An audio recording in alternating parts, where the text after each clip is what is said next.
What is up, everybody? Welcome to a Saturday edition of the Run Your Mouth podcast. We've got Ryan back from the Gavel Project. We're going to be getting into some legally stuff, talk about the good fight against the government. And before we do that, you want to celebrate freedom? I implore you to go to the gaparmory.com. It's actually gaparmory.com. Get all the supplies you need while it's still available online before Biden shuts it down. It's a very gay-friendly website. They got tops and bottoms. They got receivers. They've got stocks. Just go print yourself your own weapons. And on that note, now I've got my legal team with me to let me know that I probably shouldn't be running these kind of advertisements. Let's bring them onto the screen. We've got Ryan making, I believe, a third appearance on the program. Thanks for having me back. And Tracy, who's a first-timer to the Run Your Mouth experience. Tracy, why don't you introduce yourself to the fans? Let us know a little bit about yourself and what you're all about. Thanks for having me. I'm going to do a lot of laughing. My name is Tracy Henderson. I'm a mom of a sophomore in high school, and I'm a licensed California attorney, and I'm also the founder of California Parents United. And I'm not funny, so I'm looking forward to it. No, it's all right. Don't worry. We're hanging out, and it's a good thing you're not funny because I can't see myself winning court cases. So, you know, everyone's got a role to play here. So I know that you're battling the state. You're on the front lines right now. You're telling them, hey, why the fuck does my kid have to wear a mask? Let them go to school. Let them actually be able to pay attention and not just be itching at their face. Like, school already sucks and it's distracting. We don't need to make more hiccups to being there. So tell us a little bit about your like who are you in court with? Like, what's the court case? What laws are the government breaking? Break it down for us. I guess real quick before you jump ahead, let me just say that Tracy actually is my attorney. That I retain as the Gavel Project for the clients that we represent. So we have a number of clients who have masking issues, COVID-19 vaccination issues. Scheme of lawyers here. Yeah, so we actually retained Tracy, and she's going to be filing lawsuits from Coronado Island up to Sacramento for us in the coming months. We're going to be helping kids who have been victims of basically state-sponsored child abuse, and Tracy's the most knowledgeable person on this topic and the best attorney in the state, in my opinion, on the issue. So I'm happy to have an opportunity to introduce you to her, and she can tell you all about this issue. Go ahead, Tracy. Well, that's a little much, Ryan. I love you, but I'm not the best. I'm good, but I'm not the best. I believe that. Yeah, you know, I like freedom is my second favorite F word. So I love you already, by the way. Okay. I won't say it on the air, but it's my favorite word. You know, basically what's been happening, I think what'll make it really simple for your listeners and viewers is the recent court case in Florida that came down that attacked the mask mandate on travel. That issue in that case is the same issue we've raised in Southern California. And what's a couple of groups, South Bay Parents Push Back, Santa Monica Malibu Parents United, sued the California Department of Health, the LA County Department of Health, and they sued their school districts for what, as Ryan was saying, endangerment, discrimination and harassment and bullying by educators over this, what they believed was a mandate. And the biggest hoax in California history, you guys, is that there never was a legal mandate. Everybody could have said, no, thank you, and never done this. And what is the craziest part is what educators did to our children. I mean, I have two clients whose children were forced to wear masks during physical exercise, passed out and cracked their heads open. Jeez. I have clients. Were they just fat, or the mask did it? No, they're not fat. No, it was. How does a mask prevent that much breathing? Right. Well, why would you do that? Like, think about that for a second. It's the stupidest thing ever. You mean to be in a physical exercise class with the mask on? With the mask on, yeah. I mean, you're 8 and 9 and 7. I mean, doesn't that smack child abuse to you? I mean, it does to me. It's just gross. Well, it's just great. I mean, I've been in the gym, like, pulling down the mat. Like, I never really did the mask thing except for flights, just because it sucked and it was gross. I can't imagine being in a kid in school. Like, I remember 7th and 8th grade when you did the gym class thing and there weren't showers. Now you're just sweaty and gross for a whole day. I can only imagine, like, I can't imagine parents were smart enough to pack multiple masks for their kids. So now you just, like, you're a gross kid and you got snot all over your mask and you're just stuck going to math class with that. It's pretty terrible. Well, I'll make you. It gets even grosser. There's a 5-year-old over in Watsonville who the kindergarten teacher forced him to wear a mask while he's playing in the mud. And you got to visualize this little 5-year-old playing in the mud, right? He got a bacterial infection that spread to his ear, and he's deaf. I mean, that's how crazy this is. And so the lawsuit is all about how this guidance, right, didn't go through a rule making process in order for it to be have the force and effect of law and be binding. But CDPH, California Department of Public Health, literally bullied teachers, bullied school superintendents, bullied school districts into believing there was a mandate. It's crazy. Let's take a step back and just break down a few of these elements here. So let's start with the Florida case. So it seemed to me the judgment there was essentially that the CDC never had the authority to impose on like it was like kind of the same thing as the eviction moratorium. Yeah. And it's just not within the CDC's authority to implement these kind of things. So the first question I would have on that is, how does it happen that a government agency without the authority to create mandates even goes ahead, creates a mandate, and then everyone follows suits for a period of time? Like, why? Like, how does that even happen? I would just think, like, if you didn't have the authority to, if I got a call from the owner of my building and they told me I'm not allowed to flush the toilet, I don't know, if they just told me something ridiculous, I'd be like, yeah, I'm not doing that. Like, you know what I mean? Like, usually that's the first question you ask people is like, yeah, under what authority can you do this? Yeah. So I guess my two questions there were, first is, how did they implement something that they never had the authority to do? And how did it take 3 or 2.5 years before people finally caught up to that to unwind it? Like, why is there such a long period of time to kind of unwind people overstepping their grounds? Well, in California, I think, honestly, I say this sincerely because I'm connected to parents' rights groups across the state. I think part of what it was people like Ryan doing peaceful noncompliance, but in getting people to understand that they don't have to comply. They never had to comply, ever, right? But they've built so much fear, and I don't know the answer to why people did that. I don't know if you guys know who Lee Dundas is, but she does speaking all about the Holocaust and psychology, and she's over in Southern California. And there's a study that says that 2/3 of your neighbor essentially will turn you in. If we went back to the Nazi time, based on just guidance from a guy in a white coat. So that's a whole area of the world psychology I don't understand. But in terms of legally, the CDC is a government agency. California Department of Health is a government agency. They made up the authority to do this. And what the judge said is you don't have the authority because you didn't go through this really super technical wonky thing called the Administrative Procedures Act. It's kind of like you go to the DMV and you get a driver's license. You have to pay the fee. You have to take the written test. You have to buy the plastic thing. Until you do those 3 little wonky steps, you can't drive, right? It's the same idea here. That piece of paper has no binding effect unless you go through the rulemaking process. And the rub is, the rulemaking process would require public comment, and it would require them to substantiate that masks even effing work, and they never did that. And if they did it today, right, if they did it today, there would be outrage from the parents across the state. And I can tell you, the CDPH attorney is a Department of Justice lawyer, and she personally has conceded to me, personally in writing, in the pleadings, and on the telephone, that there never was a mandate. It was only a recommendation.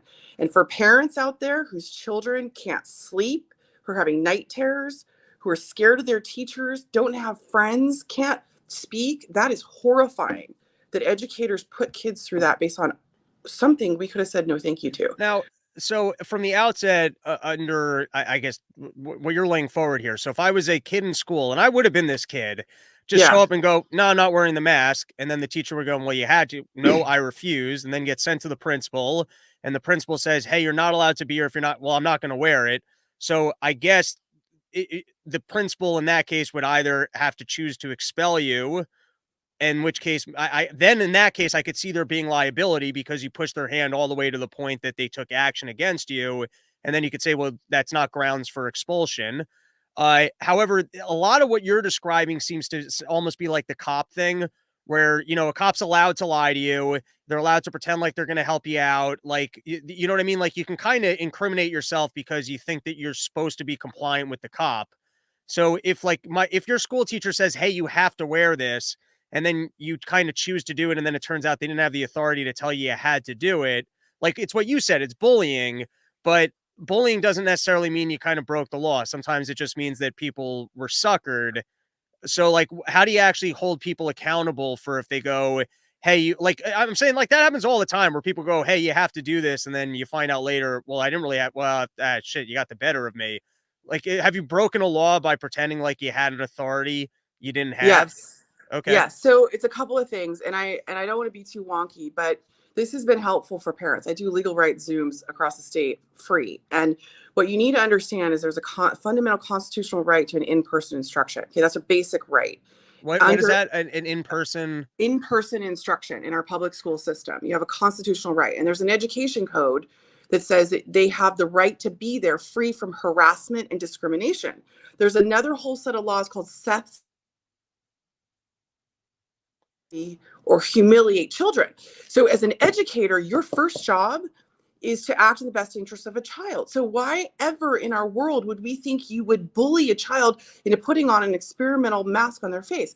So Education Code 48900 says the only way you can kick a kid off campus, and when I say kick a kid off campus, I mean suspend, expel, exclude, pick a word, is if there's things like a clear and present danger, like drugs, guns, violence, bullying, stealing. kid being killed.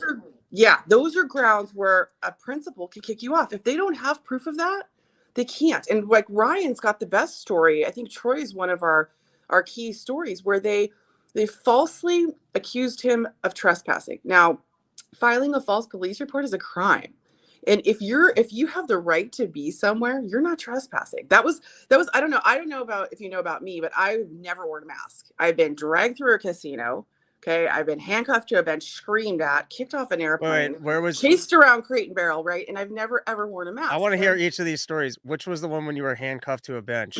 So my girlfriend and I go to Vegas, and she's a big gambler. Right. And I'm not. So I'm laying in the hotel room, and we made an appointment to go to the pool. So I'm walking to go to the pool over Mandalay Bay, who I'm suing, by the way. And they they see me walk by without a mask. This big giant white guy comes after me. He's like, ma'am, you need to wear a mask. And I just, my playbook was just to get outside, right? Because I've never, ever worn a mask. And usually when you get outside, they leave you alone. Well, instead they surrounded me and started throwing trespassing codes, because that's where I was going with this. Is that's the playbook response. It's you're trespassing. No, you have to not be there and be disrupting. So anyways, they surround me, start throwing codes at me, and they make me go back to my room. And I had a doctor's note in my room. So I'm walking back to my room, and 5 security guards just start following me. And then they corner me. They start mocking me because I'm looking where I'm going. Are you really here? And so as a girl, I'm a strong personality, but I started to get scared, because 5 security guards are videoing me, and what are they going to do to me? And so I ran to the elevator, and the Delano security were really cool. But I didn't know who they were. So I go to get in the elevator. 3 security guards jump in with me. I freak out, jump out, and I'm in the hallway, and they're like, ma'am, we're Delano. Are you okay? I just start to sob. And then here comes this giant Mandalay Bay security guard, and he's backing me into a corner. I go, you get away from me. Next thing you know, I'm not kidding. This is all true. They jump, 5 security guards that were chasing me, jump off the elevator, go, there she is, get her. They jump me. I'm screaming. They pick me up by my shoulders and drag me out the back door screaming in front of people waiting to get on the elevator. They handcuffed me to a bench for 2 hours, and I was stone cold sober, right? They had medics. My heart rate was so high. I was having panic attacks.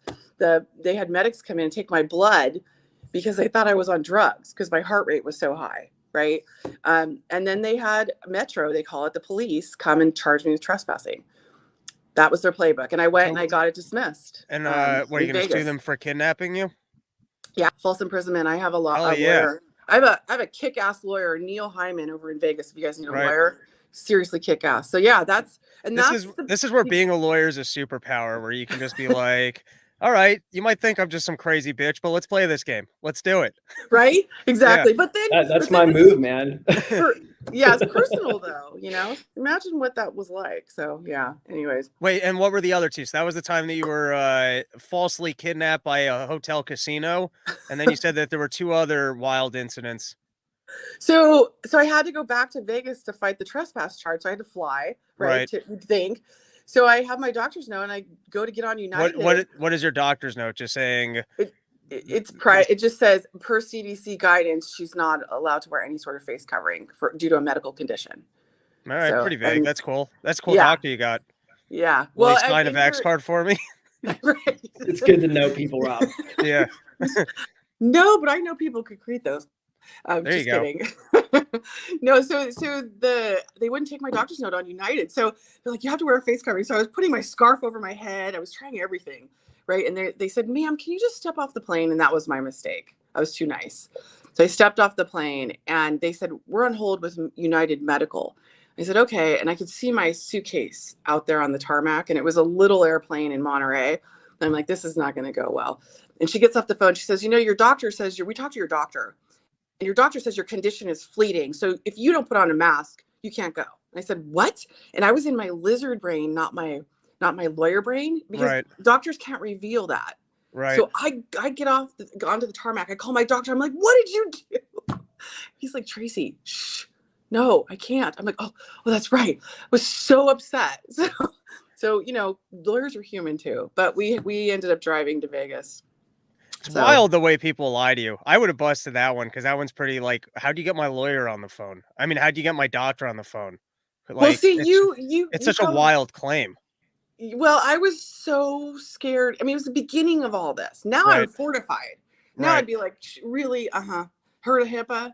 But in the beginning, it was really, people were cruel. Right. And imagine like I'm a 51-year-old woman and my heart rate used to go so fast when I would go to the grocery store. Imagine what these kids, these 7, 8, 9, 10, 15, 16 kids are going through when they're just saying, no, thank you. I'm not wearing a mask. All I right. mean, So Troy is a rock star. let's get into the specifics here. So what are the lawsuits that you're bringing? And like, are you actually going to be able to get money to kids? Like there are going to be some, it's like seniors in high school can buy themselves some rad ass cars because you sued on their behalf. And like all of a sudden they got all of the school's budget in their wallet. They're just showing up, balling out. Like what's Well, the so that's what practicality Ryan here? and Yeah. Ryan and I are going to do that. We're going to buy the kids cars. Now, we're working on those lawsuits. You have to file a tort claim form. It's boring, but it's a step you have to take before you sue for money. So right now, the lawsuits that are pending are about getting a judge's order to make it stop. I want the entire state of California to know there never was a mandate, and I want a judge's order to say So it. they're still doing it. Yeah. Like in other words, you're Yep. still by law. So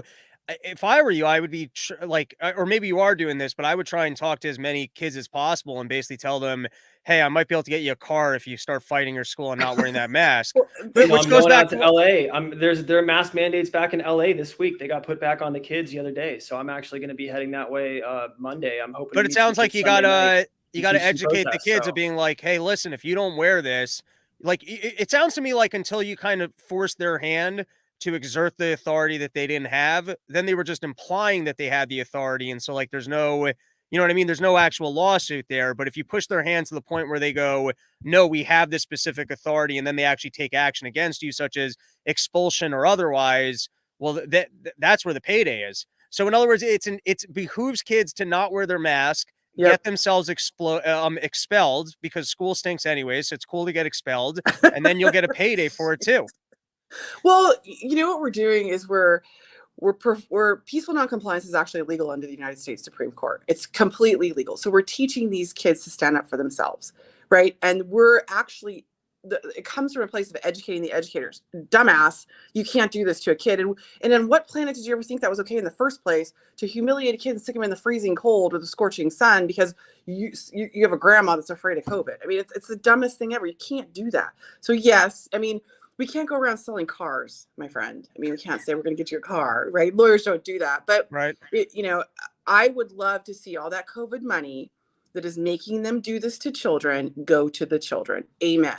And let me Absolutely. really quick, I want to make sure the listeners understand here. So there are actually two separate issues that we're talking about. Tracy, when it comes to the APA lawsuits that she was referring to earlier, is discussing some lawsuits that are actually apart from my organization, the Gavel Project. The ones that I brought her in on also have the same issue, which is going to be in play for those lawsuits. But we're not seeking injunctive relief here. We're actually filing under Title 42, Section 1983 of the U.S. Code for civil rights violations, which allows us to bring a personal civil claim against not only the school districts for discriminating against the kids who are engaging in free speech by removing their masks, but also the school board trustees personally. the principals personally, the teachers personally, the ones who actually took actions against the students. Those are the folks who are going to be named as defendants in these lawsuits. And so we're going to be having these joint claims. It's not just going to be the APA claims or the education code claims that we're going to be litigating. It's also these federal civil rights claims as well. Just to make it funnier, you should just single out specific teachers. Like, that's it. Like, not like principals, just specific teachers that no one likes. Just find out who the assholes are in each school. And just like, so like Dr. Shitface finds out, like, wait a second, I'm the one person in California being sued for implementing a mask policy. And then he's got to show up in court. You take that guy's house. Just take some random science teacher's house. Well, there is something people can do short of a lawsuit. I want to tell you is you can complain to the California teacher credential against their educator's credential, and you could potentially cost them their job. Now you have to take that very seriously, but for some teachers, like what they did to Troy, right? What they did to Troy, they need to go. Those educators need to be disciplined for that conduct. You know, he was falsely. Tracy, why don't you tell the story just so everyone understands what happened? You know the facts better. You've been watching those videos, Ryan. Those horrific videos. Yeah, I reviewed the evidence yesterday. I guess I'd like to tell that story to Rob if you don't mind, and Tracy can interject with legal input here and there. But basically, Tracy, when she explained the APA issue to me, it was something that was really icing on the cake of what I was already doing. Back in January, I had the idea basically that I couldn't sit around and wait any longer while these kids were being tortured with these mask mandates out in California. And so I decided to draft basically a cease and desist letter. It's on my website, thegavelproject.com, and you can actually read it there. It explains very clearly that the idea of removing a mask, the action of removing a mask under the present circumstances based on case law, Supreme Court case law, is very clearly an act of free speech protected by the First Amendment. And that's because whether an action is considered free speech is a circumstantial question. This is what the Supreme Court says. They say we're going to basically look at someone who is acting, and we're going to take into account all of the context surrounding that person's actions. And if a reasonable person watching the action would understand it to be inherently communicative, then it's protective conduct. That's actually protected speech. So if you basically intend to convey meaning when you take an action, let's say like burning an American flag in protests in a park, the government actually cannot punish you for that action because an average observer would understand the burning of the American flag to be protest. That's actually case law. And so here in the school context, we have a very, very interesting issue. And this is what I was realizing. So I basically thought, just in the same way that Rosa Parks did back in 1955 when she sat down on the bus and refused to get up, how cool would it be if we had kids go back to school and basically just engage in civil disobedience and just refuse to leave, just, based on the strength of these arguments that I had come up with. And I believe that this is an act of free speech. And what that means is you actually have an extremely favorable lawsuit that gets set up because of the procedural context of all of this. It allows you to actually have a jury trial. It allows you to bring constitutional claims and shift the burden to the government under the intermediate scrutiny analysis. When you have an act of free speech, the government actually bears the burden of justifying its own constitutionality of its actions. And they have to show basically that the mandate in question, whatever it is they're trying to impose on the student, that is infringing on their rights to engage in free speech. Here, the right to be free of a mask, the right to remove the mask is free speech. If it's any more burdensome than essential on the action of the student, then it's unconstitutional. It's actually a jury question. All we have to do is show evidence. Aren't you going to end up with, and you guys are the lawyers here. I just pretend to be a lawyer. Aren't you going to end up with like what I call the government self-referencing problem, which is in Florida, when they brought that case basically saying, hey, it was a lady who was getting fired from a hospital, said, hey, this is a violation of the Nuremberg Code that you're forcing me to take an experimental vaccine because it never actually went through trial. And they said, well, no, it didn't have to go through trial because this other agency gave the emergency order. So he kind of just circled around the argument to go, the CDC or maybe the FDA in that case is our health authority. And once there's a ruling by the health authority, we take that as fact. And so he circled around the question of the fact that, well, there was no an experiment, so I'm the experiment. So kind of just bringing that to your case, aren't you going to run into the problem where all of these schools are going to go, listen, we're not in public health policy. We're working off of what's been instructed by us well, at this point, I mean, masks, I don't even think the CDC is really standing by the mask. Like there's very little evidence, particularly in schools. I mean, the whole thing's ridiculous, but aren't they just going to kind of fall back on the fact of, hey, we're trying to abide by safety and science? Like, how do you actually hold them accountable when I would think in theory, at least they can probably point to something and go, well, I'm working off of what Fauci told me. Let me take this one, Ryan. So that's a big misconception. That judge ruled wrong, incorrectly. The health officers, whether it's United States or state, California state, they have police power given to them by statute. But that police power is very clearly limited by Congress and the legislature. And we have to respect that. And nobody is respecting that. But what these statutes say is they can issue orders to protect public health that are necessary.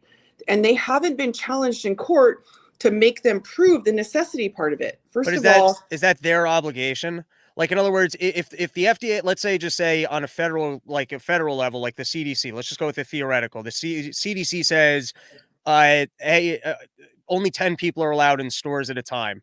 And let's just say that creates a burden because now we're all waiting on lines outside of my grocery store to get groceries. People are needing to leave work early. It's creating problems for people. And at the end of the day, it's being enforced by the local police. So you guys are saying, well, we can sue the local police because they're the ones that are enforcing it. But do they actually, or state or whoever you're saying, but do they actually have an obligation to validate what they're being told by the federal government? So a couple of things. So first of all, the local law enforcement, they enforce crimes. They don't enforce health orders. There's actually a bill pending in the California legislature where they're trying to get cops to enforce health orders, because what happened a lot of times, like me, when I went to my board meeting with my mask exemption and my superintendent called 8 sheriffs on me, and they came and they looked at my doctor's note and they said, she's got an exemption and you're discriminating against her, so you better make it stop, right? But you understand? So right. He tried to get a law enforcement to enforce a health order, and they said no. And what was really funny was that guy lost his mind. No, I'm sure that guy, right. The sheriff, I talked to a cop who was listening to the radio and he said the sheriffs wouldn't come. They're like, screw that. So the CHP finally showed up, because the point I'm making is that law enforcement does not do the bidding of health officers. Health officers are unelected bureaucrats who are making arbitrary, discretionary decisions that are not always right? And so the only power they really have is based on necessity. So if they go into a business and nobody's sick, they can't really even fine the business or force them to do anything, which they did. It's wrong. So what we have as citizens when that's happening, when they're making bad decisions, because not every health officer in the United States or the state made bad decisions. Most of them made good decisions. But like in Monterey County, our district attorney prosecuted businesses, restaurants for crimes for staying open. That is an abuse of the Constitution. Our health officers were fining businesses $400 for not wearing a mask. And one of the business owners I know he would bleed when he would wear a mask, and they would keep coming and coming. And so that's an abuse of authority. And so when you get to that level, you as a citizen have the right to seek redress in the court system. Does that make sense? But there's a misconception that the cops and the health officers work together. Law enforcement prosecutes crime, and there is no mask law. Does that make sense? So essentially, we should. But this kind of goes back to what I was saying, where you kind of have to force their hand a little bit, because if you're bullied into it and you assume that you had to comply, so then it doesn't seem to me like you got a lot of like recourse. You kind of have to be the restaurant. You got to not be a pussy, and you got to say no, no, but I'm not doing it. Right, but the issue there, I get it. So in other words, but it's a gamble, because you got to be the restaurant who basically tells when the people show up, hey, fuck you don't have this authority. And then they will either you turn out to be right and they realize, shit, they called our bluff, or they actually push it and then they do something that's illegal. And then it's how much time does it take before you can actually show up to a court and hopefully you don't get a dirty judge. And so then you're actually able to get your recourse. But it is a bit of a gamble because the amount of time it takes to actually potentially get a settlement could be 2 years without, your restaurant or income. You speak the truth. You speak the truth. But you know what? When tyranny becomes law, rebellion becomes duty. I'm sorry. This is if we all did not comply, none of this would have happened. So it's really an educational thing. No, this is interesting. It's an educational thing where it's almost like at the outset when they start enforcing these things, you kind of need good lawyers, such as the two of you, to sit down and the problem, like, really have it down. You almost need to like get a judgment early somehow that it's illegal. Because allow me to just really quick, Rob, to your question. Tracy, you're right. The non-compliance is the answer, but also there are mechanisms by which you can hold these individuals accountable. And those are really the Civil Rights Act is the foremost mechanism here. You would basically, if you can get the argument, if you can get a judge, and it's pretty simple based on the circumstances here. I mean, removing a mask in the school context is very similar to a case called Tinker v. Des Moines, which was decided by the Supreme Court back in the 1960s. In that case, you had students who were basically protesting the Vietnam War by wearing black armbands to school. And there was a policy in the school actually preventing students from wearing black armbands to protest the Vietnam War. And so those students were actually discriminated against for wearing those armbands. And they filed a claim under Title 42, Section 1983 of the U.S. Code for nominal damages and for injunctive relief here, basically to say that this was an illegal action by the state. Our damages are real. We actually have kids that have accrued significant harm for the action and actually for the trauma associated with having to stand up and assert their rights because the adults in the room failed to do their jobs. Could there be theoretically a massive class action lawsuit for I guess really the biggest damages are going to be in the developmental years. So the kids that were either kept from school or the ones that didn't learn that good, which is not the right way to say that, but we'll just go with it, because they were stuck in the masks.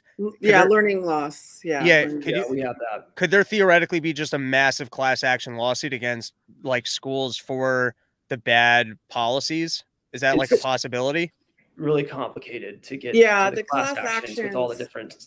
The class actions are hard. You have to certify the class, and you have to have it huge. And it's a lot of usually huge law firms with tons of resources do that, right? Because they're looking for the big payout. You can have a large plaintiff group, right? But then class actions are just too complicated as a point. Right. Okay. So the better policy is we single out single principals.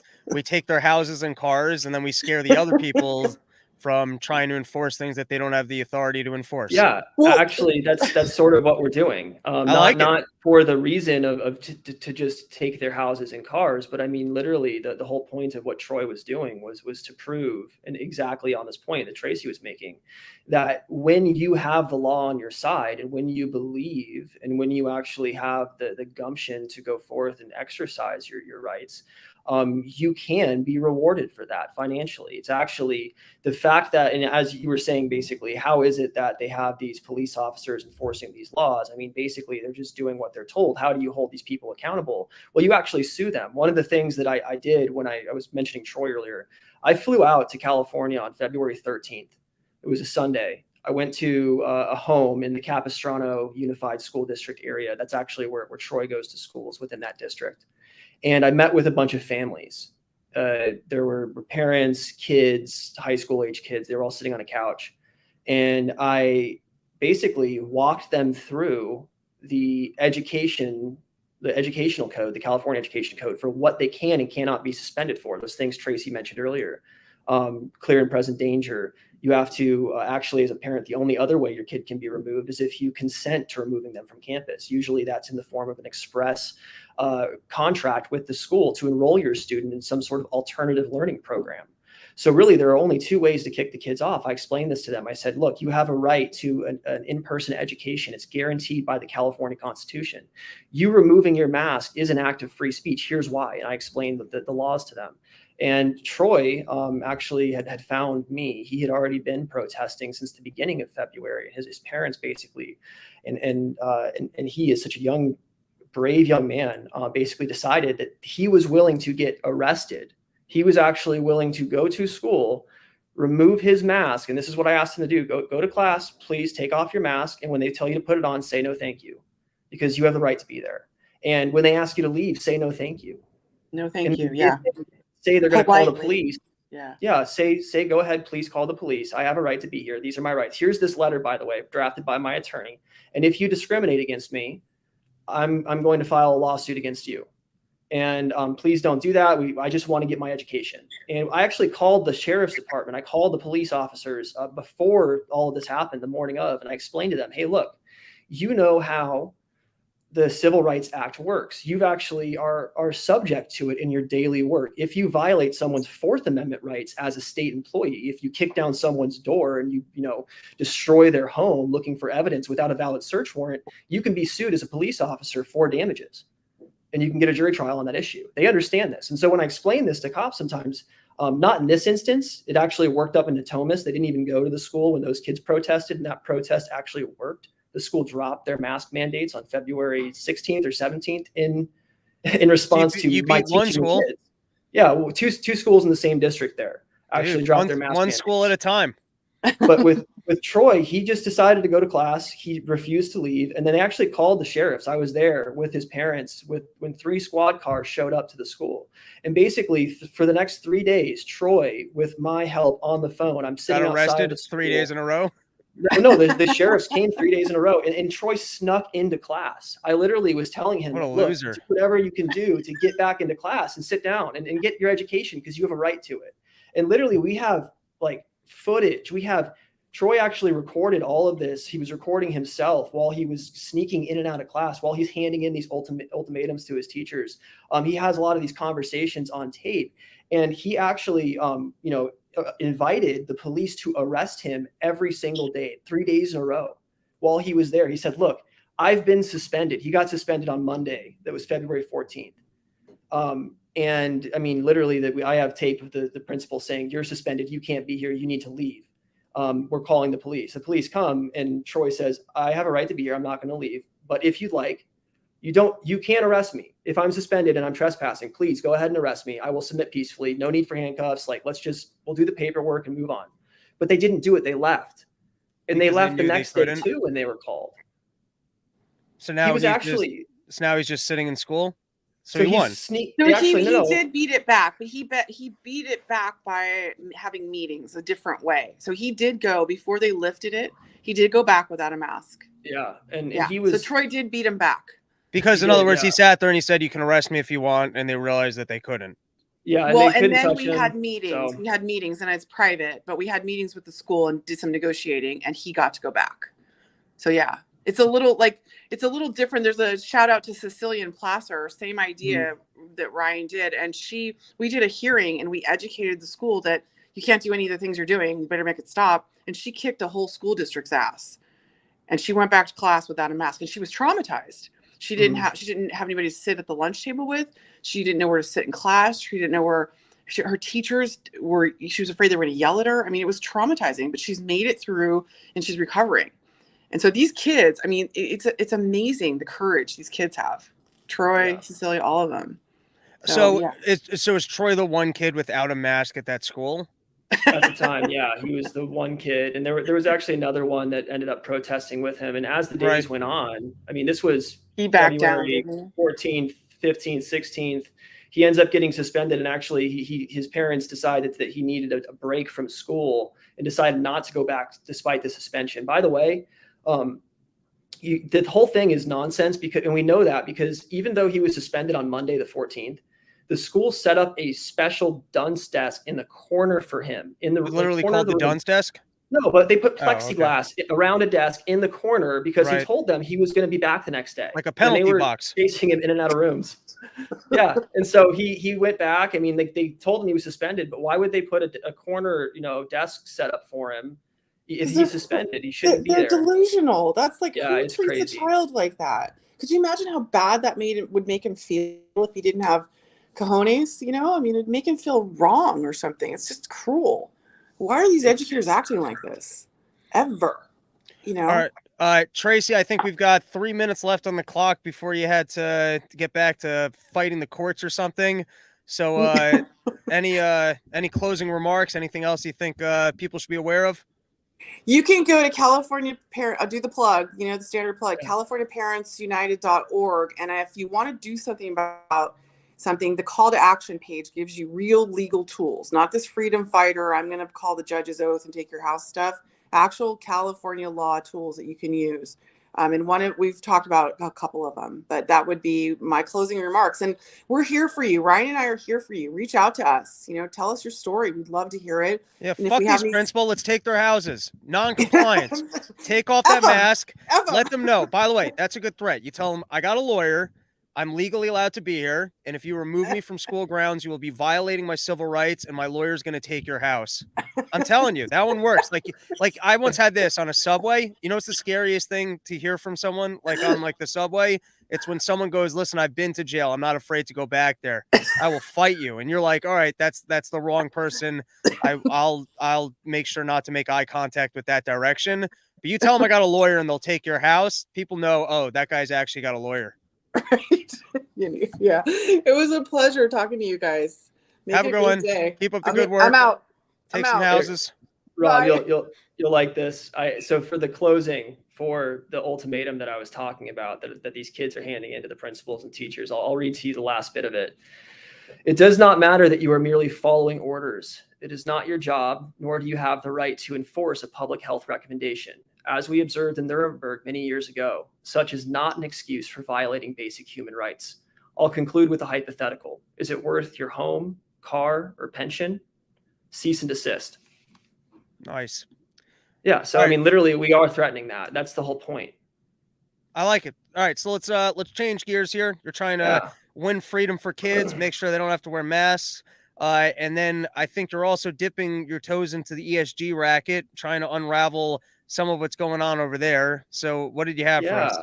Well, let me give you a little background as to how I kind of came into this world. So I have a business degree from Arizona State. I was there in 2016. Rob, I think we're about the same age. You might be a year or two older than me. How old are you, dude? And 29. Yeah, I'm a couple years older than you. 33. Yeah, and You've done more with your life, so you're technically older. I got in more trouble probably when I was younger. So that's probably why. Hell yeah, dude. Why? What was the worst trouble you got in?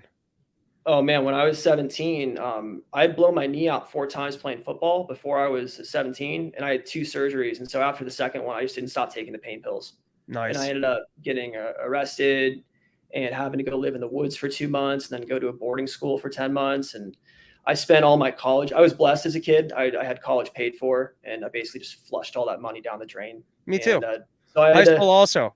My I had to parents pay paid for for school high on my school and own. college, and I just did not take advantage of those opportunities. Yeah, I like listening to you because I think we have similar backgrounds. I do listen to you. I mean, quite a I bit, wasn't but, doing heroin in the woods, but I also wasted my parents' money. man, all those, I never thought when I was a kid that all those years I spent in the principal's office growing up, it was just job training. There you go. Yeah. Yeah. I mean, that all the lying I did to teachers was good for sales. You know, you get like you leave with the tools you got. So yeah, back to the point here. I've been traveling around speaking at a lot of different school boards as part of my job. Basically, my nonprofit, we actually are a charity. We're a public charity now. We have our determination letter from the IRS. And if you are so inclined that you want to support our fight, please go to thegavelproject.com. We actually can take tax deductible donations there. But we are going around, and part of what I was doing was teaching these kids to engage in civil disobedience, just like Troy, and helping them actually go through the process. I was on the phone with him as he was sneaking into classes. They actually chased the classes. He would go in, take his mask off. They would take the whole class outside. They'd put the class outside in the 45-degree rain to punish Troy because he didn't want to wear a mask. It was group punishment intended to turn his friends against him. And that was happening all over the state. I actually did that in Coronado. I helped teach a girl down there to engage in civil disobedience. She missed 6 weeks of They school. turned class into a wet t-shirt contest. Sort of, yeah, for those kids down there. Wet mask contest for those ones because they're mask compliant. Those kids, unfortunately, are brainwashed pretty bad. But yeah, so I've been speaking at these school district board meetings and basically notifying the trustees that we're going to be pursuing litigation against them.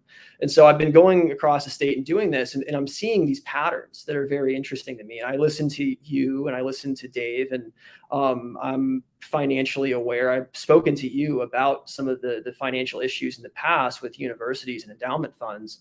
And I believe, in my opinion, BlackRock really did take over UVA, and they control $16.5 billion in taxpayer dollars with no government oversight. It's public money, and they are basically self-dealing, I would believe. This is Bain Capital, this is BlackRock, this is Deutsche Bank, this is some of the biggest names on Wall Street. And this is happening across the board. And they really did basically double their money during the COVID-19 pandemic because, in my opinion, they also have on the boards of these endowment funds, high-level university executives who control all of the nation's public health experts as their employees. They could have very easily had those people. In fact, they had a fiduciary duty to do so, to tell those employees to make things worse for the pandemic so that their investments could pay out. That's what I believe happened. And so noticing all of these things and knowing a bit about shareholder capital or stakeholder capitalism, having gone through Arizona State University Business School back in 2016, I have been kind of attuned to this for a while. Can I just ask, so what's the specific for COVID-19? So in other words, yes. What they have stakes in Pfizer, and so they leveraged the school systems to get professors to basically not talk out about the COVID health policies. Like, give me the kind of the specific scheme here. Oh, you're talking about for the endowment funds? Yeah. Okay, so basically, university endowment funds are nonprofit affiliate organizations that are set up by schools to manage the endowment for the school. It's a large pile of money that's invested into certain assets that the school then gets to use the return for their. No, I understand the endowment fund. So yeah, I'm explaining to the listeners, and okay. So I was looking at UVA. I was thinking about suing UVA because they had disenrolled 253 students. UVA is a specific school? Yeah, the University of Virginia. Sorry. Okay. And they disenrolled 253 students a week before the school started back in August for being unvaccinated. They didn't even put them in online school. They kicked those kids out of school. In fact, if you go to UVA, go to my website, thegavelproject.com. If you know anyone who was kicked out, please, I want to sue that school. They're horrible. Anyway, so I was looking at their finances, trying to figure out sort of what damages would be involved. And I came across their endowment fund. It's called the University of Virginia Investment Management Company, or UVIMCO for short. And I was kind of shocked to see they had $16.5 billion in their endowment when I looked at the endowment fund. I was like, that's a lot of money for a state school to have. But it's actually not that much money relative to other universities. You see, back in 2008, there was a shift when all of our student loans changed from being available only to people who were in need based. That was for people who were impoverished. They were the ones who traditionally, under the pre-2008 model, would qualify for government loans. And there was this guaranteed profit margin that went to the banks. The Democrats all got upset about, basically saying, I don't like subsidizing the banks with these guaranteed profits. If the students default on the loans, we're just handing money to these bankers. We don't like that. And so they basically shifted the model. Now everyone can get a student loan. It is unforgivable in bankruptcy. And what happened once that shift occurred is you had a huge number of students, in my opinion. I think if you did some research, it would validate these claims. I've done a bit that has actually explained this. You had schools selling students on useless degrees. Basically, you had Van Wilder and all of these different college, movies coming out selling students on the college experience. And the kids who didn't qualify for business school, they didn't fail out anymore. They didn't go home. They got shifted into these nonsensical gender affirmation policy sort of, programs, gender theory, lesbian dance theory, whatever you want to call it. They got put into these programs saying, hey, get your college degree, it'll be worth it. Well, it turns out now we're looking at numbers, and 28% of college graduates have a negative ROI on their investment. They will never pay off their student loans. Okay. That's a huge portion of the population, especially if you think about it this way. 66% of current high school graduates in the United States enroll in universities. Right. And if you have a 40 to 50% dropout rate, which we do, you're having a very small number of people actually have a benefit from going to university at the end of the day anyway. And so one, what's it worth? And two, I believe that using this like sort of stakeholder capitalism model and pushing all of these people into this growth, I think that was all the result of these bankers coming in to the universities. If you look at the University of Virginia, their trustees for the school generally, it's all people from like Dominion Energy, it's from BlackRock, it's all of these different really big financial interests and different, asset management organizations that are really controlling this school. But when it comes to the university endowment in particular, what I noticed was you had all these, bankers, you had a huge pile of money, you had a university executive vice president sitting on the board. And if you took a look at the history of their investments, something very interesting started to pop out to me. So let's look back now at, the timeline for COVID. So from 2019, we're talking about the fiscal year, June 2019, June 2020. They actually reported on, so they make some public disclosures, not all of it. The actual way they invest their principal is considered proprietary information. So they don't say exactly where the money goes, but they do give some sort of indication, like this is how our assets are managed. And they have some percentages broken down. And they had an average market return for that time period, June 2019 to June 2020. It was like 3.5%. They had $9.9 billion. Well, what's really interesting and what kind of caught my eye was the next year, their endowment fund basically doubled. They had a 49% return. They went from $9.9 billion to $16.5 billion in their endowment fund. Well, that's really weird. And it's really weird that it happened at nearly every school across the country, actually. The endowment funds of our public institutions and private institutions, particularly the Ivy League schools, all had multi-billion-dollar returns on their endowment funds for the same time period after a relatively crappy year. So I was starting to think, like, this is kind of weird. Well, what happened? Well, you literally have an institution that these colleges employ all of the nation's public health experts. And they are, their bosses are these high-level university executives who, by common practice, apparently, and if you look at the endowment funds for pretty much any school, you're going to see this, also happen to have always a crossover with these endowment fund affiliate nonprofit organizations. And so you have an opportunity really to stoke fear in the American economy by having the nation's public health experts go out and just fear porn everywhere for the COVID-19. And actually that's what we saw. What was fear porn from our nation's academic institutions. And it's because they were all in on this scheme to make a bunch of money. In my opinion, that's what this is. There have been issues in the past at various schools with insider trading with these endowment funds. You can look back at Dartmouth. The University of Michigan's had investigations into their endowment fund trading practices. Wherever Wall Street goes to lay their heads at night, you pretty much are going to find some sort of, shit. Excuse my French, but that's where you're going to find it. And it's here too. It's very unfortunate. They hijacked our nation's academic institutions. What's really interesting too, we're talking about an institution where the people who also work at these academic researchers, they're completely conflicted here. I don't know if you know much about academic research, but right now, currently, 66% or 2/3 is roughly of academic biomedical research, in the United States, all biomedical research in the United States, 66% is through these basically private contracting grants. You as a researcher at an institution in the United States, to get funding for your research, actually have to go to the private sector. So when these people, these academic, elites, the COVID regime, are out there on TV talking on CNN, they're doing job interviews for the people who are giving them grants. And by the way, the contracts, the research contracts these people sign, they have gag clauses in them, preventing the researchers from disclosing information that is antithetical to the interests of the funder.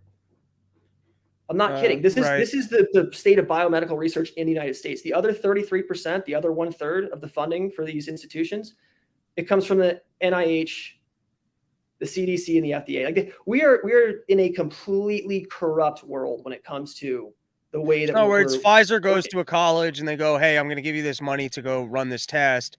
But let's say they give it to a couple different colleges doing different things all the time. They can cherry pick because if anything comes back with not what they're looking for, so they're not going to go report it, and the people who did the experiment are under a gag order. So Yeah, they can just exactly. basically cherry pick good information on their products. Exactly, and that's why you have the fight to prevent the release of all of the documents, the Pfizer documents for the trials. They don't want Right. to disclose how corrupt the process is by which they're actually granting approval to these things. And it's what's so crazy about all of this, like, university corruption, is that it just happened like right out in the open. And no one seemed to even notice that Wall Street had creeped into these institutions. I mean, you're selling kids worthless pieces of paper. You have been for a while. We know this now. And you were also poisoning the American minds. I mean, the whole idea of ESG investing took root at the universities. It actually, in my opinion, all stems from Charlottesville. And I mentioned this to you earlier. I see when I speak at these school district board meetings, when I'm trying to advocate for my clients, when I'm fundraising for these lawsuits. By the way, we need support. We are funding 5 lawsuits, and I have hundreds of applications for help. We are basically the old school ACLU. That's what we're doing at the Gavel Project. We're taking all sorts of cases. I've emptied my bank accounts to do this. My wife is going back to work actually after her maternity leave so that we can keep supporting these kids. Yeah, I mean, He's like, you got the law degree. Go make money. What are you doing? Oh, well, I gotta save our country because no one else was doing it. I had to try. I feel like I was banging my head against the wall, but these school districts are adopting all of these policies that are in line with ESG investing, and it's very interesting to see. If you think about gender affirmation policies, giving hormones to children, if you think about COVID-19 policies, forcing vaccines into children, putting masks on children's faces, both actually have the same outcome. They create lifetime customers for the pharmaceutical interests. That's what they do. And that's why when I travel around and see people speaking at school board meetings, I see the same people speaking up and arguing for both policies. It's the same folks. It's the regime moving, and they're actually, in my opinion, organized to push these policies to create a welfare state, to create broken children and broken adults eventually. And what's interesting is I see foreign interests involved here too. Let's take a look at the Coronado Unified School District, their board of trustees for a second. Just consider who these people are who are sitting on these boards. By the way, these people make $245 or something like that a month for their services. What I see when I go around to these school districts, that's nothing, right? It's nothing for what you're doing, for getting yelled at all the time, for parents, for all of the things that you're doing. Like, it's not worth that. So why are they doing this? Well, the reason they're doing this, and Tracy alluded to this earlier, is it all has to do with government contracting and government handouts. When she mentioned that the California Department of Public Health lied, they went out and lied to the school districts to push these policies, she wasn't joking. They literally went around and said, look, they're called guidelines. The California Department of Public Health on their website even calls them guidelines, these mask mandates that were in effect, that the schools were calling mandatory and were saying were mandatory. They were pushing these, and they were doing so for the purpose of, in my opinion, breaking these children. They didn't want the liability for doing it, but they were handing out huge chunks of money, and they were trying to break these kids for money. And you had the California Department of Education. At the same time, you had the California Department of Public Health. By the way, these are 2 government agencies, both run by Gavin Newsom. He's the puppet master here over the scheme. At the same time, they were lying about these guidelines being mandatory. This other agency, the Education Department, made it a requirement to qualify for the 3rd round of stimulus funding, the American Rescue Plan, to qualify for tens of millions of dollars in funding per district, you had to agree to follow the CDPH guidelines, basically making it mandatory in effect.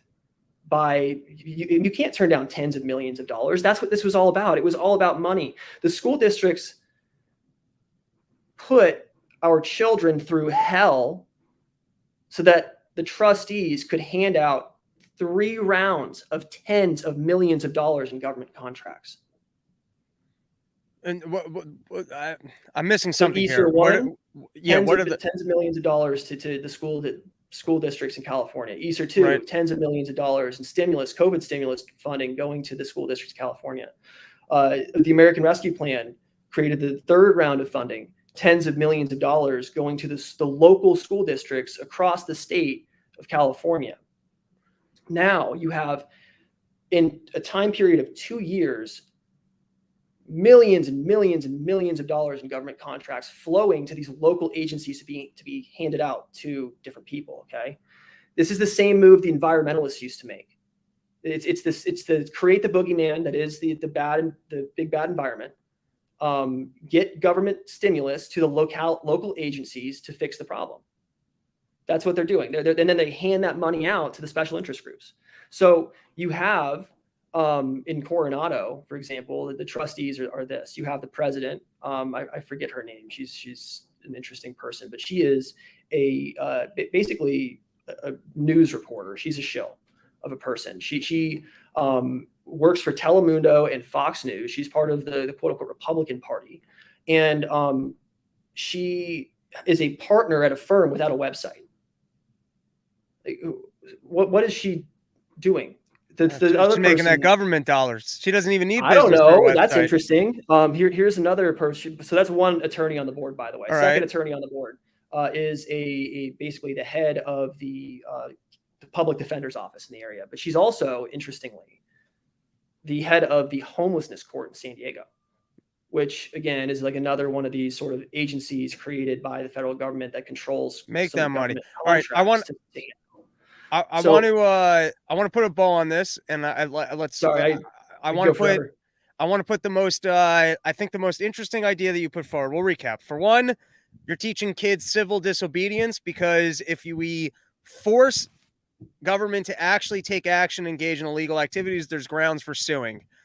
So, step forward, especially if you're in California, reach out to the Gavel Project, reach out to, it was Tracy, right? Tracy Anderson at California Parents United. At California Parents United for the resources. They are bluffing. They do not have the authority to remove you from school grounds for not wearing a mask. So force their hand, because you'll find that they know that they can't do it, and then you'll be able to live your life mask free. Ryan has other endeavors going on at the Gavel Project. And before we kind of plug that, I want to recap this other idea that you put forward, because it's interesting. But you see, we'll call it a conspiracy, but basically the pharmaceutical companies are looking for, we could put it in harsh terms, developmentally disabled adults, either anxiety or mental problems or other problems, so that they can sell them pharmaceuticals down the line. So it wasn't just today's profits, and today's profits obviously existed with the platform of, getting everyone shots that were paid for by the government. Mm-hmm. But they also almost have a incentive to have unhealthy individuals, because unhealthy individuals give them customers to sell products to in the future, whether that's, services and products to deal with mental disorders, or if it's people relying on government, which kind of is what the socialists want. Even though that's short-sighted, because at some point people are going to have to produce stuff and have industry. Mm-hmm. Otherwise, you know what I mean? It's kind of like the parasite killing the host. But I do understand where you're coming from. And it certainly is an interesting and devious, plot. Can I just say really quickly, the other person I was getting to works for a company called SAIC. This is a person on the board. He's been working for SAIC for 25 years. It's a Chinese defense contracting company. Oh, wonderful. Well, that's kind of what I guess starts dipping a little bit more into the interesting conspiracy theory. This is where And I'm getting. Yeah. is how much of these actions are being driven by I mean, like sometimes we look at it and we go, well, why would our government want to destroy our country? Well, maybe it isn't our government. Maybe it's that there's so much Chinese money in our system in bribing certain individuals or bribing heads of certain companies. Like maybe they're not looking for, you know what I mean? It's like a silent, sneaky warfare of sorts. Now, Well, yeah, I don't know what the end goal is or who's behind it, but it certainly seems to be some nefarious things happening. I mean, the every step that we've seen from these institutions seems to be aimed at retarding our children. Frankly, that's the point of that's the outcome they're attaining. And when that is the outcome, you have to start asking questions as to why. And I think that the thing that's really interesting here is I want to just note that what we're witnessing here today, and I think you'll appreciate this because you and Dave talk about it quite a bit, is the relationship between a political party and an industrial complex. We've seen it before, and you talk about it quite a bit. Back in 2001 with the terrorist attacks, following terrorist attacks, we had General Colin Powell actually, a few years into the Afghan war, go out and move into Iraq as well. Operation Iraqi Freedom. We saw in basically government officials from the Republican Party this time going out telling lies. Those lies had two outcomes. They made their friends incredibly rich. They also resulted in hundreds of thousands of deaths in some far off land. The same thing has happened today here in the United States, unfortunately. It was an industrial complex, the pharmaceutical industrial complex, in movement with the Democratic Party and the Republican Party to start this. But more recently with the Democratic Party, you had people lying in the government. The result is certain people, their friends, get incredibly rich.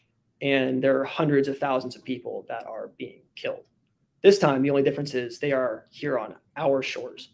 And I quit my job in October of 2021 because I wanted to prevent the Civil War. That's literally what I'm trying to do. I mean, I've taken huge financial risks with my wife to start this nonprofit charity, and we're basically going around and looking for lawsuits that are going to have societal change. Rob, you talk a lot about huge issues in society. You're very articulate. You're very intelligent.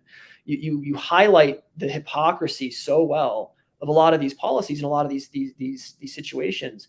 My organization is the secondary aspect to that. We're actually going to go and solve some of these problems. I'm going to sue some fuckers. Yeah, and we're not only make that. The slogan, the Gavel Project. We're out here suing some fuckers. Well, I mean, our slogan is better a gavel than justice a gun. through suing.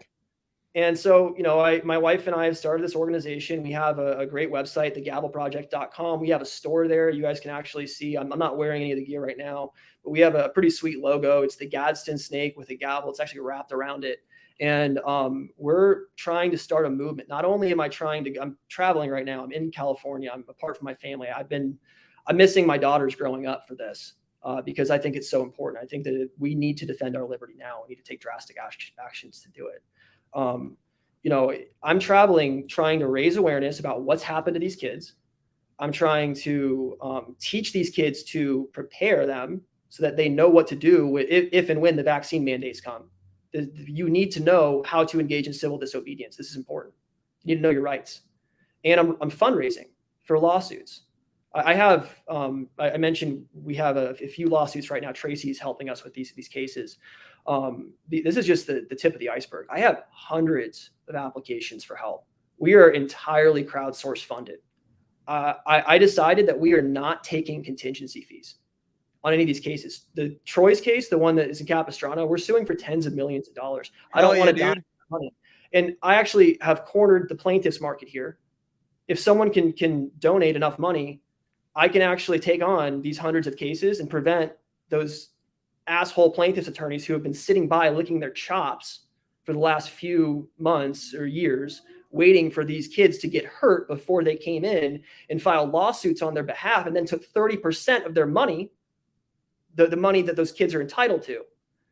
I have all of these applications. I can help all of these kids if I can get the resources. And I can prevent the plaintiff's bar from taking 30% of those kids' money by forcing these plaintiff's attorneys to contract with me at an hourly rate. Because the plaintiff's bar, frankly, it has been for a very long time, basically a leftist organization. And I'm not a fan. So we're gonna do this in a way that makes sense for the kids and is actually helping the kids. We're a charity. It's what we do. We started a 501c3 so that you can see who we are, what we're doing with the money. It's all transparent. That's the point. This is all about helping kids. So Love helping it. people. So check it out, everybody. Go to the Gavel Project. You can see some of the upcoming lawsuits, and we're gonna get out there. We're gonna sue some people and take some houses.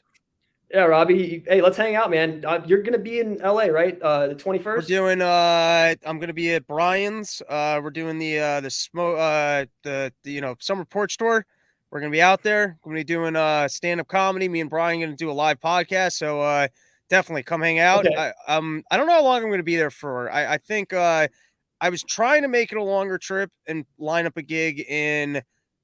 I wanted to start in San Diego, drive up to San Fran, and fly back. So I don't like being on planes. So once I'm on a plane for a couple Hey, hours, let's hang out, man. When you're I here. like. I'll do Yeah, that. I'm down. I'm probably flying in that day gig and then flying out sometime Sunday. But absolutely, we'll figure it out. In San Diego. I'll be there this week, Tuesday. Hit me up online. He's out on there. the Instagram. I want to come visit your place, man. Whatever He sent me. see you Wait free here. stuff. As long as. Oh, and let me plug Yeah. for you, Rob. I got something for you. You're gonna like this. All right.